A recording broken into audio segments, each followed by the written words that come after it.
The Laṅkāvatāra Sūtra, Chapter 2, Part 54. Moreover, Mahāmati, I will now explain the different characteristics common to imagined reality.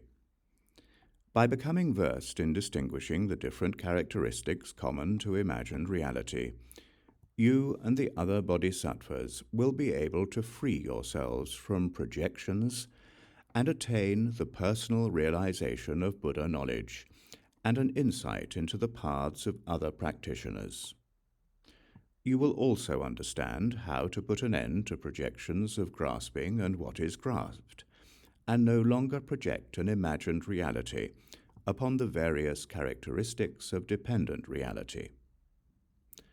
Mahāmati, what are the different characteristics common to imagined reality?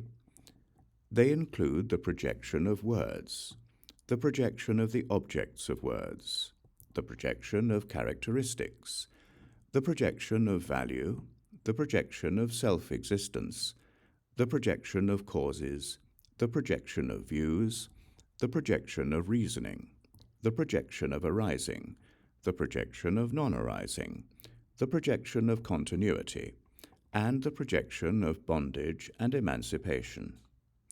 These are the different characteristics of imagined reality.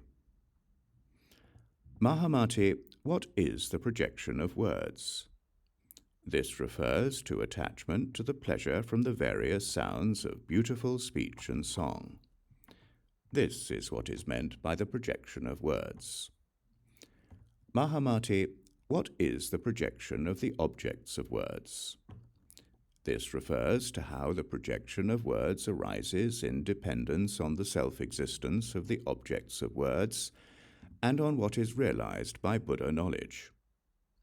This is what is meant by the projection of the objects of words. Mahāmati, what is the projection of characteristics?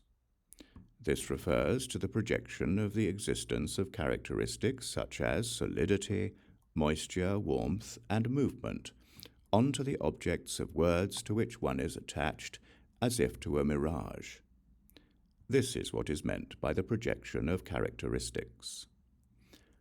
Mahāmati, what is the projection of value? This refers to delight in such precious things as gold, silver, and gemstones. This is what is meant by the projection of value. Mahāmati, what is the projection of self-existence? This refers to the mistaken projection of the self-existence of something as being like this, and not like anything else. This is what is meant by the projection of self-existence. Mahāmati, what is the projection of causes? This refers to the appearance of the characteristics of causation based on the projection of the existence or non-existence of causes and conditions. This is what is meant by the projection of causes. Mahāmati, what is the projection of views? This refers to the projection of erroneous views of existence or non-existence, or of sameness or difference, or both or neither, which followers of other paths imagine and cling to.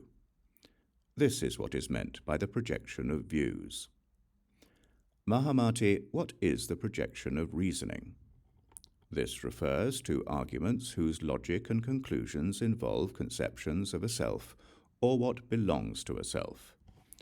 This is what is meant by the projection of reasoning. Mahāmati, what is the projection of arising? This refers to attachment to the arising of something whether or not causes exist. This is what is meant by the projection of arising. Mahāmati, what is the projection of non-arising? This refers to the non-arising of whatever exists being due to the non-functioning of causation and the arising of entities that have no cause. This is what is meant by the projection of non-arising.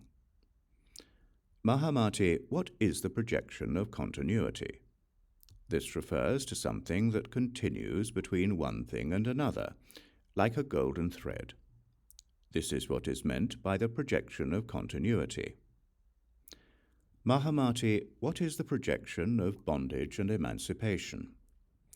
This refers to attachment to causes and conditions that bind or unbind, as when a person attempts to tie or untie something.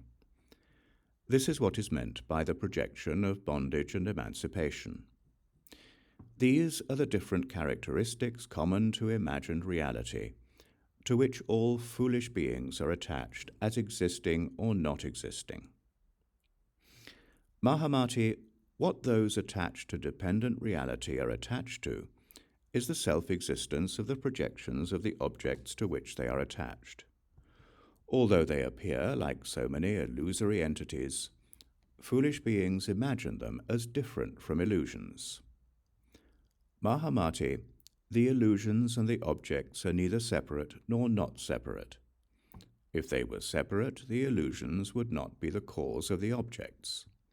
If they were not separate, the illusions and the objects would be indistinguishable. But they are distinguishable.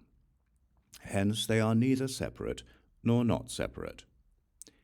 Therefore, Mahāmati, you and the other bodhisattvas should not become attached to whether the illusions of dependent and imagined reality are separate or not, or whether they exist or not.